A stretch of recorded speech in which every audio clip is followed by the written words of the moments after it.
کہ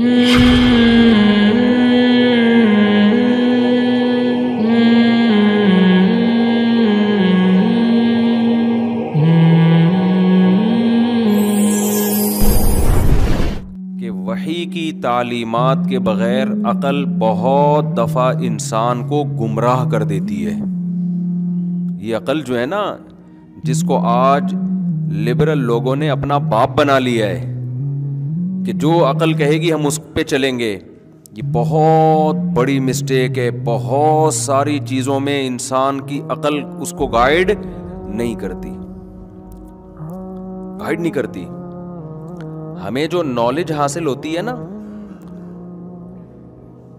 جو یورپ کے بڑے بڑے فلاسفر گزرے ہیں نا، ان میں بڑا اختلاف رہا ہے کہ صحیح بات ہم حواس سے صحیح فیصلہ کرتے ہیں یا عقل سے صحیح فیصلہ کرتے ہیں.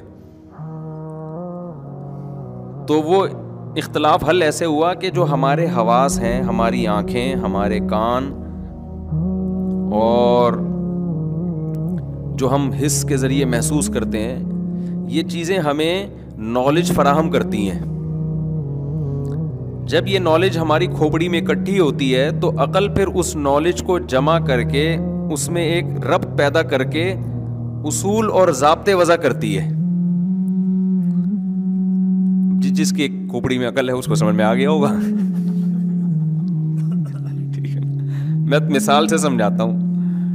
بہت اہم ٹاپک ہے سمجھنے کا. یہ جو غیر مسلم تباہ و برباد ہوئے نا، اسی بیس پہ برباد ہوئے ہیں.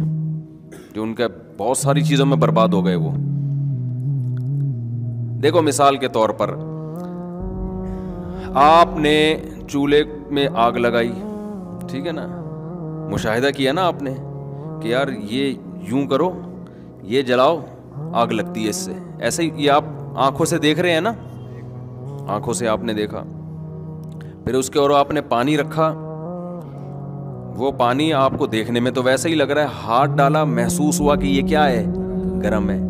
تو آپ کو جو نالج ملی ہے وہ نالج یہ ملی کہ جب چولہے کو یوں کر کے یوں گھمایا تو آگ نکلی، اس کے اوپر پانی رکھا تو گرم ہو گیا.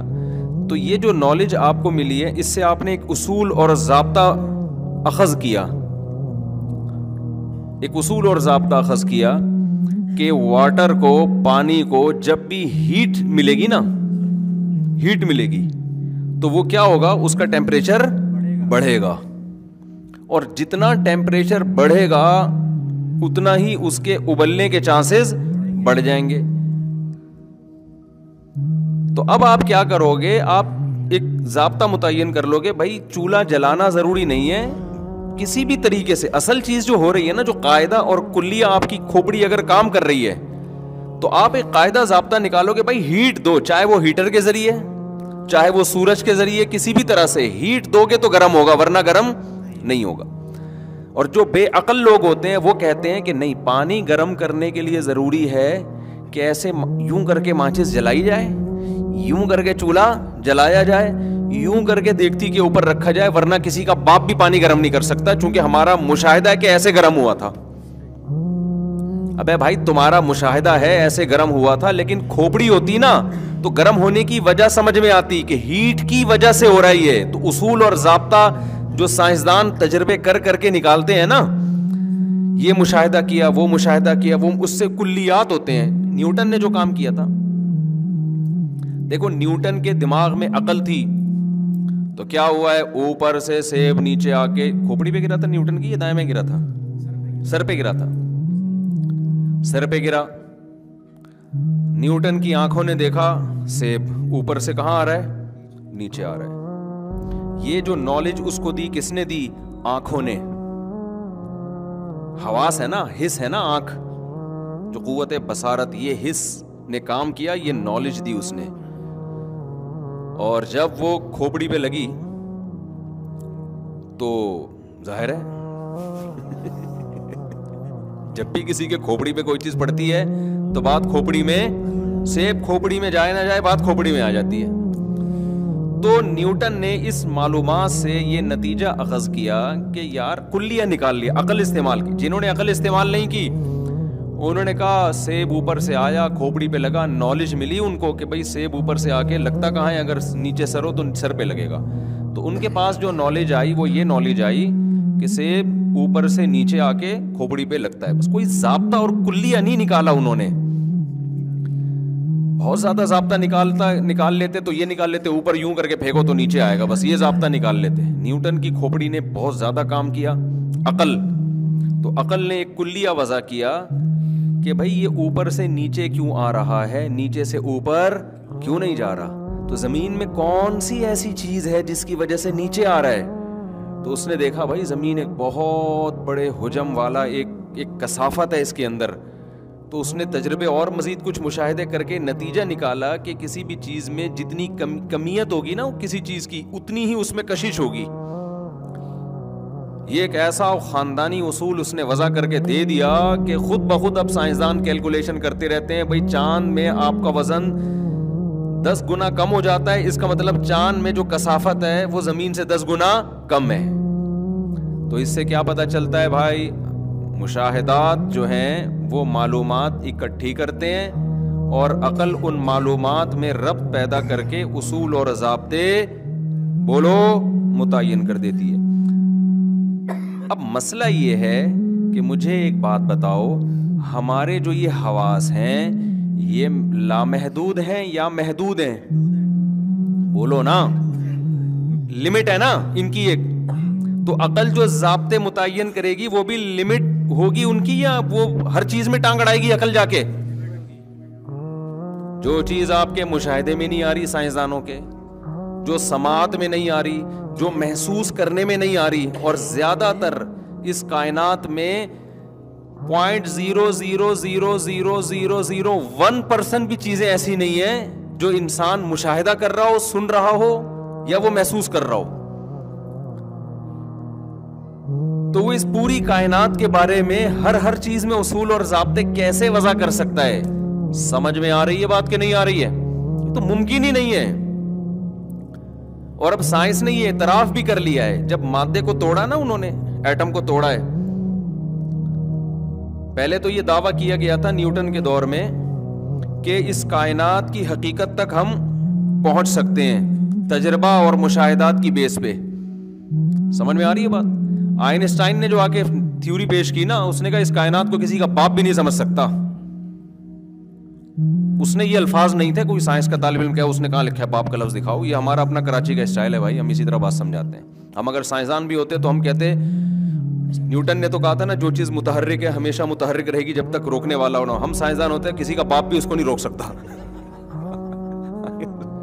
ہمارے اپنے اسٹائل ہے بھائی سائنسی تھیوری پیش کرنے کے, اور جو رکی ہوئی ہے کسی کا باپ بھی. اور پھر مثال اس نے تو نیوٹن نے کوئی چیزوں کی مثال دی ہوتی, ہم لوگ کراچی کے لڑکوں کی مثال دیتے.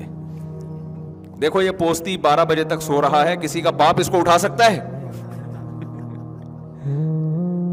تو یہ پڑا رہے گا قیامت تک, جب تک اس کا ابا اس کو دھکا دے کے گھر سے باہر اسکول کے لیے یا کاروبار کے لیے یا ملازمت کے لیے نکالے گا نہیں. تو ہمارا مقصد سائنسی نظریہ سمجھانا ہے, ہم جو جس طرح بھی مقصد بات سمجھ میں آنا چاہیے. تو اس نے جو آئنسٹائن نے جو پیش کیا نا وہ کیا تھا کہ بھائی وہ جب یہ سائنسدانوں نے توڑا ہے نا چیزوں کو, پہلے یہ تھا کہ بھئی ایک ایٹم ہے تو پھر ایٹم سمجھ میں آ جائے گا تو اوپر کی چیزیں پھر یہ جڑی ہیں. تو جب ایٹم کو جا کے توڑا ہے تو وہ اور عجیب فلم نکلی. اس میں نیوکلیس, پروٹون, الیکٹران وہ حرکت کر رہے ہیں, روشنی کی سپیڈ سے حرکت کر رہے ہیں. تو وہ ایک ذرے میں اتنی پیچیدگیاں ہیں. اور یہ نظریہ اضافت جو پیش کیا نا کہ ہم جب بھی کسی چیز کو کائنات میں ہم پہچانتے ہیں نا تو کسی دوسری چیز کی نسبت سے پہچانتے ہیں ہم. یہ بڑی خاندانی بات ہے. دیکھو ہم نے اگر کبھی روشنی نہ دیکھی ہوتی, اندھیرا ہی اندھیرا ہوتا, کبھی ہمیں روشنی سمجھ میں آتی کہ روشنی کسے کہتے ہیں؟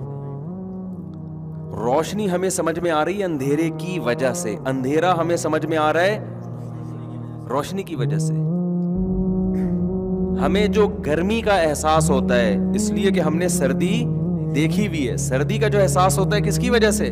اب سردی کو ڈیفائن کرنے کے لیے, ایکسپلین کرنے کے لیے گرمی کا تصور ضروری, اور گرمی کو ایکسپلین کرنے کے لیے سردی کا. کسی کو آپ گرمی سمجھانا چاہتے ہو سردی دکھاؤ, اس کو سردی سمجھانا چاہتے ہو گرمی دکھاؤ. تو کیا ایکسپلین کون کرے گا اس کو بیٹھ کے؟ صرف الگ سے گرمی کو کون ایکسپلین کر سکتا ہے؟ ہو ہی نہیں سکتی. بالکل ایسے ہے جیسے ایک آدمی سے کسی نے پوچھا تیرا گھر کہاں ہے؟ اس نے کہا وسیم کے گھر کے سامنے. اس نے کہا وسیم کا گھر کہاں ہے؟ اس نے کہا میرے سامنے. نے کہا دونوں کا کہاں؟ کہہ رہے آمنے سامنے. اب بتاؤ کسی کا باپ بھی اس لوکیشن پہ پہنچ سکتا ہے؟ بالکل یہی. یہ تو میں نے سادہ الفاظ میں سمجھایا ہے. یعنی اس نے یہ دعویٰ کیا کہ یہاں امور اضافیہ کہتے ہیں ان چیزوں کو کہ ایک چیز کو سمجھنا دوسری چیز کے سمجھنے پر موقوف ہو. جب تک وہ سمجھ میں نہیں آئے گا یہ نہیں آئے گا, اور یہ نہیں آئے گا وہ نہیں آئے گا. تو پوری کائنات جو ہے نا اسی اصول پہ چل رہی ہے, اسی اصول پہ چل رہی ہے پوری کائنات.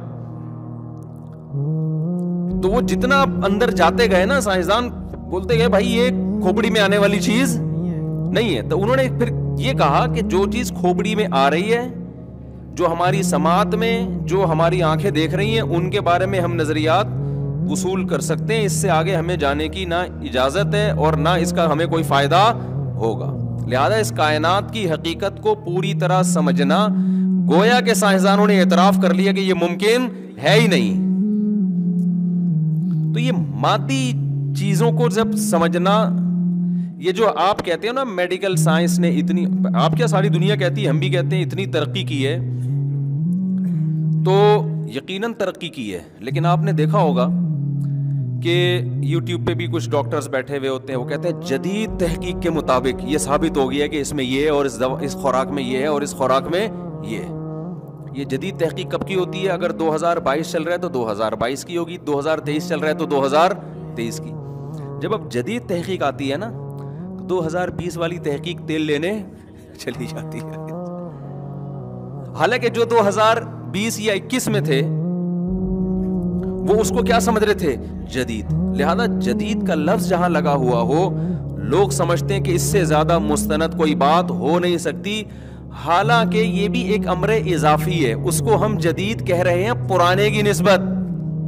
جب مزید اگلا سال آئے گا تو یہ جدید نہیں رہے گی, یہ کیا بن جائے گی؟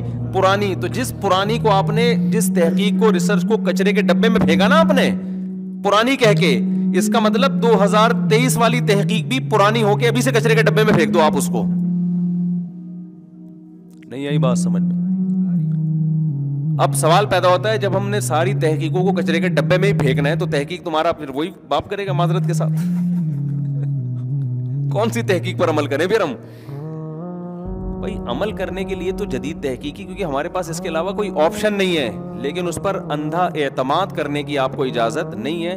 اس پر عمل اس لیے کیا جائے گا کہ بھائی بڑے ضرر سے بچنے کے لیے چھوٹا ضرر برداشت کیا جاتا ہے.